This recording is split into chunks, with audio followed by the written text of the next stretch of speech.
राज्य शासन विरुद्ध सिद्धिराज गाडे पाटील या केसमध्ये श्रीनिवास दळवी यांच्यावर झालेल्या प्राणघातक हल्ल्याचा आणि त्यांच्या हत्येच्या आरोपाचा खटला चालवला जात आहे। आरोपी सिद्धिराज यांच्यावर भारतीय दंडविधानाच्या अंतर्गत गंभीर गुन्हे दाखल करण्यात आले आहेत।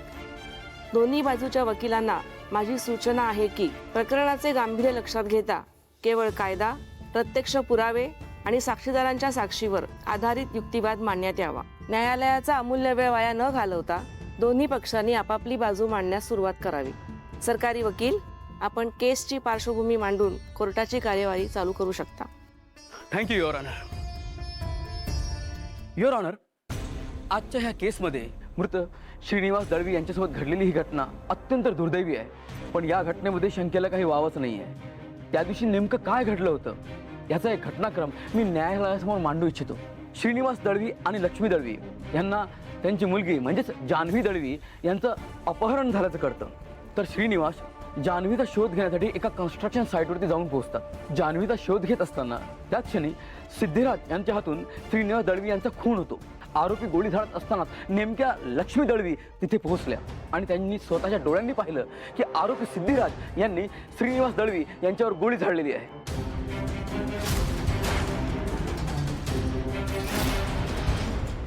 लक्ष्मी दळवी ह्या या केसच्या प्रत्यक्षदर्शी साक्षीदार आहेत आणि त्यांनी तसं स्टेटमेंट सुद्धा कोर्टाला दिलं आहे। श्रीनिवास यांच्या पत्नी आय विटनेस असल्यामुळे ही केस ओपन अँड शट केस आहे। त्यामुळे या केसवर फार वेळ न दवडता आरोपीला थेट कळकळीत शिक्षा देण्यात यावी अशी मी न्यायालयाला विनंती करतो। That's all my honour.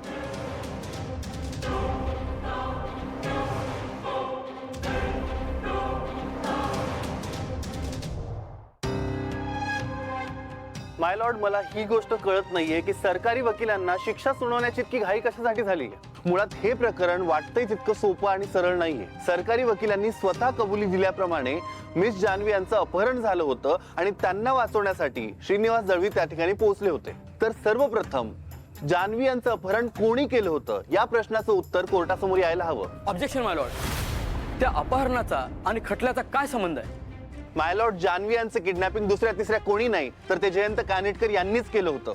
त्यांनी एका व्यक्तीकडून विश्वाचं अपहरण झाल्याचा खोटा कॉल केला होता आणि त्यामुळे जान्हवी यांना त्या ठिकाणी बोलून घेतलं आणि त्यांचं किडनॅपिंग त्या ठिकाणी केलं होतं।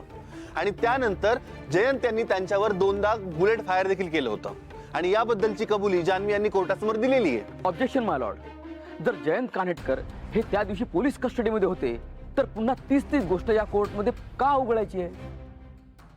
मिस्टर शिर्के, पण जयंत कानिटकर त्या दिवशी पोलीस कस्टडीमध्ये होते हे तेव्हा कसं सिद्ध केलं होतं? युअर ऑनर, संबंधित पोलीस अधिकाऱ्याने त्यांचं अधिकृत स्टेटमेंट हे कोर्टाला दिलं होतं। माय लॉर्ड, एखाद्या पोलीस अधिकाऱ्याच्या तोंडी विधानावरून किंवा त्यांच्या म्हणण्यावरून इतकी मोठी गोष्ट सिद्ध होऊ शकते का? हेच मुळात कायद्याच्या दृष्टीने पटत नाही। याला आपण सबस्टॅन्शियल एव्हिडन्स म्हणूच शकत नाहीत। खरं तर पोलीस अधिकाऱ्यांनी लॉकअपचं सीसीटीव्ही फुटेज पुरावा म्हणून कोर्टासमोर सादर करायला हवं होतं। बचाव पक्षाच्या वकिलाचा मुद्दा रास्त आहे। ठोस व्हिडिओ पुराव्याशिवाय जयंत कानिटकर त्या दिवशी कस्टडीमध्ये होते हे स्वीकारलं जाणार नाही।